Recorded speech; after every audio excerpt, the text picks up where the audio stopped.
ግብጽና ሱዳን ጉድ መሆናቸው ተሰማ።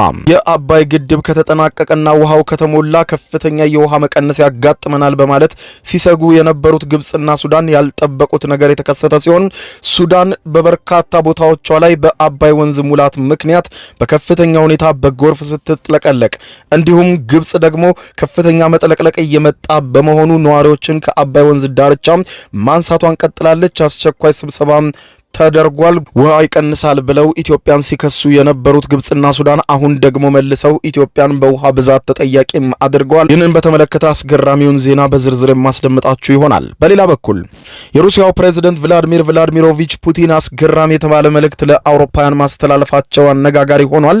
ለአውሮፓውያን ፑቲን ያስተላለፉት መልእክት ምን የሚል ነው? በዝርዝር የምታደምጡት ሌላኛው መረጃ ነው። እስከ ፍጻሜ ቆዩ። ዝርዝር መረጃውን አድምጡ ግብዣዬ ነው። ወደ መረጃዎቹ አለፍኩ። አብረን እንከታተለው። በቅድሚያ የታላቁ የኢትዮጵያ ህዳሴ ግድብ የሚደርሰንን የውሃ መጠን ይቀንስብናል በማለት ተቃውሞ ሲያሰሙ የነበሩት ግብጽና ሱዳን ያልጠበቁትን ዜና ሰምተዋል። ሱዳን በጎርፍ መጥለቅለቋ ሲሰማ ለጎርፍ መጥለቅለቁም ግብጽ ደግሞ ኢትዮጵያን ተጠያቂ አድርጋለች። ከዚህም ባሻገር ግብጽ አስቸኳይ ስብሰባ መጥራቷ ነው የተዘገበው። በሱዳን ዋና ከተማ ካርቱም አቅራቢያ የደረሰው ከባድ የጎርፍ መጥለቅለቅን ተከትሎ ግብጽ ለተከሰተው አደጋ የኢትዮጵያ ህዳሴ ግድብ ተጠያቂ ነው በማለት የገለጸች ሲሆን የግብጽ ውጭ ጉዳይ ሚኒስትር ኢትዮጵያ ግድቡን አሞላልና የውሃ አለቃቀቁን በተመለከተ ቅንጅት ስላላደረገች የተፈጠረ ነው ብለዋል።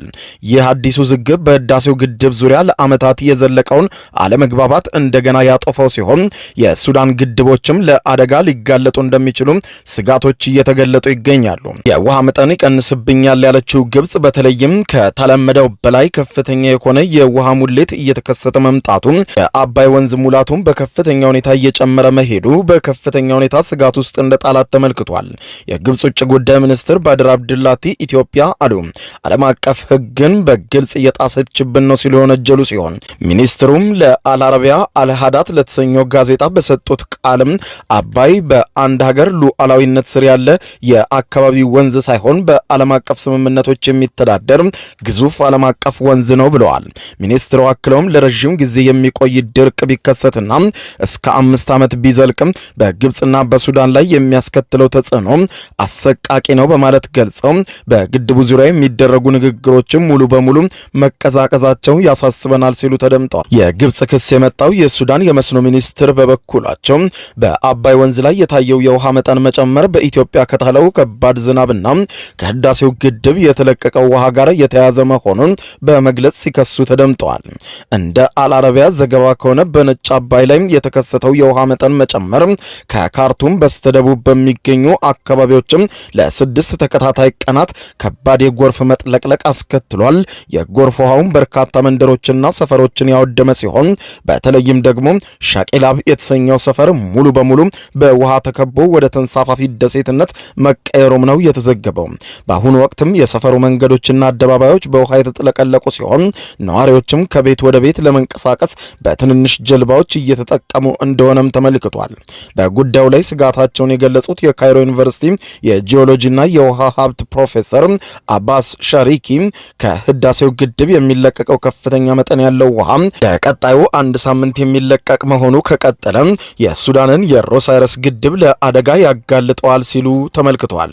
ፕሮፌሰሩ እንዳሉት ከሆነ ምንም እንኳን ከግድቡ የሚለቀቀው የውሃ መጠን ማክሰኞ ዕለት ከ750 ሚሊዮን ኪዩቢክ ሜትር ውሃ ወደ 633 ሚሊዮን ኪዩቢክ ሜትር ውሃ ቢቀንስም አሁንም በዚህ ወቅትም ከሚለቀቀው መደበኛ መጠን ወይም 300 ሚሊዮን ኪዩቢክ ሜትር በእጥፍ ይበልጣል።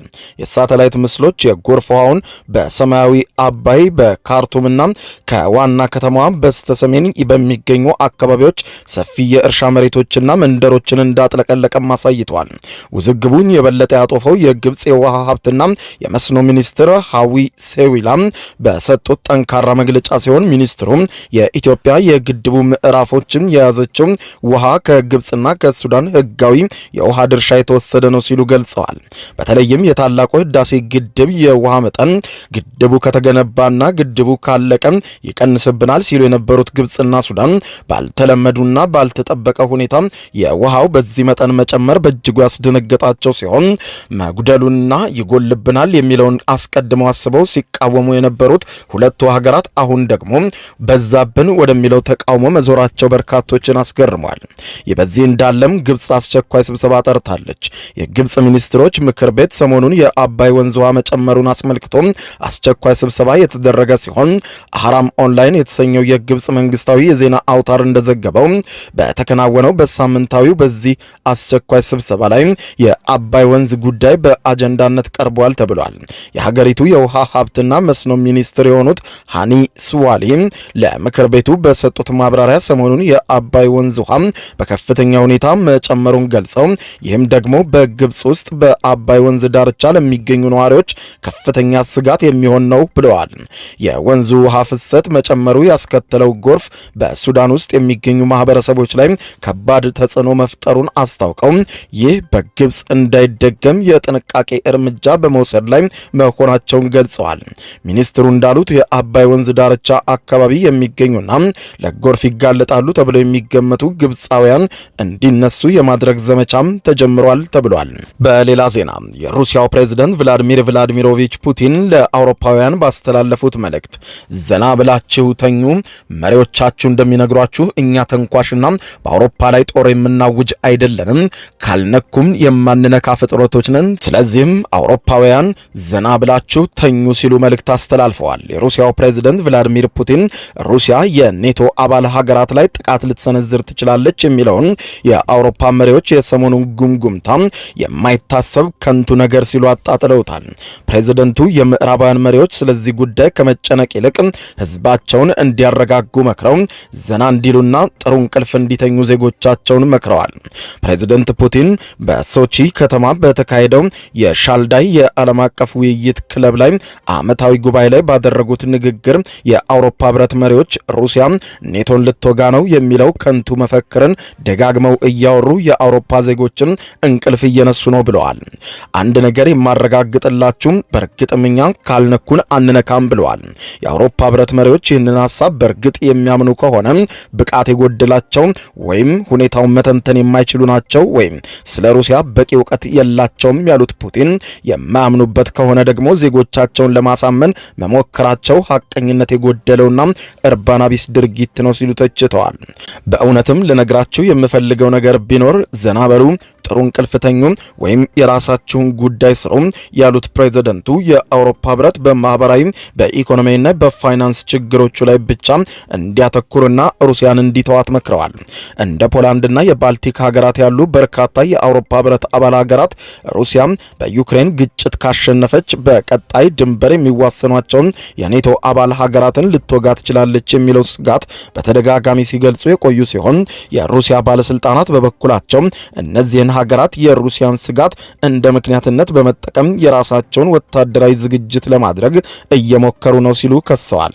ይህ በዚህ እንዳለ የፕሬዝዳንት ፑቲን በዚሁ ንግግራቸው የአውሮፓውያን የጾታ ሽብርተኝነት ፈጽመዋል ሲሉ ግብረ ሶዶማውያንን አውግዘዋል።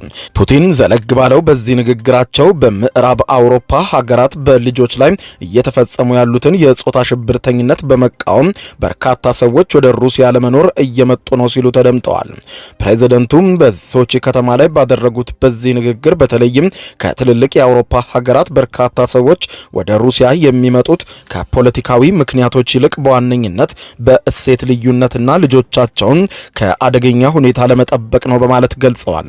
በልጆች ላይ የሚፈጸመው የጾታ ሽብርተኝነት ብዙ ሰዎችን አያስደስትም ያሉት ፑቲን እኔ የጾታ ሽብርተኝነት ነው መንግስታዊ በሆነ ተቋም ሆን ተብሎ የህፃናትን ጾታ ለማስቀየር የሚኬድበት ነገር ወንዶችን ወደ ሴት ለመቀየር የሚኬድበት አግባብ በእጅጉ የሚያሳፍር ነው ሲሉ ተደምጠዋል።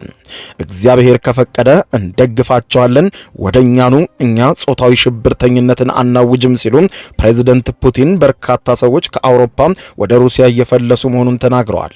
የፑቲን ንግግር በብዙ ምዕራባውያን ሀገራት የትምህርት ቤቶች ውስጥ ባህላዊ ያልሆኑ የጾታ ማንነቶችን ማስተዋወቅ በተለይም ለጾታ ቀየራ መብቶች የሚደረግ ድጋፍና የጾታ መቀየሪያ ሂደቶችን የሚያመለክት እንደሆነ ተመልክቷል። ሩሲያ ከቅርብ ጊዜ ወዲህ የባህላዊ እሴቶችን በማስተዋወቅ ላይ የምትገኝ ሲሆን መንግስት በባህላዊ ያልሆኑ ግንኙነቶችን ማስፋፋት በህግ ያገደ ሲሆን በተለይም ደግሞ ኤልጂቢቲኪው ንቅናቄን ደግሞ እንደ አሸባሪ ድርጅት የተመለከተው ሲሆን ሩሲያ ከዚህ ቀደም እንዳስታወቀችው ይህን የኤልጂቢቲኪው የግብረ ሰዶማውያን እንቅስቃሴ የመመለከተው እንደ መብት ወይም እንደ አንድ ተከራካሪ ቡድን ሳይሆን እንደ አሸባሪ ድርጅት ነው። ምክንያቱም በዚህ አይነት ዓላማ አንግቦ የሚንቀሳቀስ ትውልድ የሚያጠፋ አሸባሪ ነው ያሉት ፑቲን እንደ አሸባሪ ድርጅት እንመለከተዋለን፣ ስንፈርድም ሞት እንፈርዳለን ሲሉ ተደምጠዋል። በ2024 የወጣ አንድ የፕሬዝዳንታዊ አዋጅ ሩሲያ ወዳጅ ያልሆኑ ሀገራት በማለት ከፈረጀቻቸው 47 ሀገራት የሚመጡና ከሀገራቸው ርዕዮተ ዓለማዊ ፖሊሲዎች ጋር የማይስማሙ ዜጎች በቀላል አሰራር በሩሲያ ጊዜያዊ የመኖሪያ ፈቃድም እንዲያገኙ የሚፈቅድ ሲሆን ነገር ግን ሰፊ ምርመራም እንደሚጠብቃቸው መነገሩ አይዘነጋም። ክቡራን አድማጮች ለሰዓቱ ብታደምጧቸው መልካም ናቸው ያልኳቸው አጫጭር መረጃዎች እነኚህ ናቸው። ከሰዓታት በኋላ በሌላ መረጃ ተመልሰን እስከምንገናኝ በያለንበት የዓለም ዳር ቸር እንቆይ።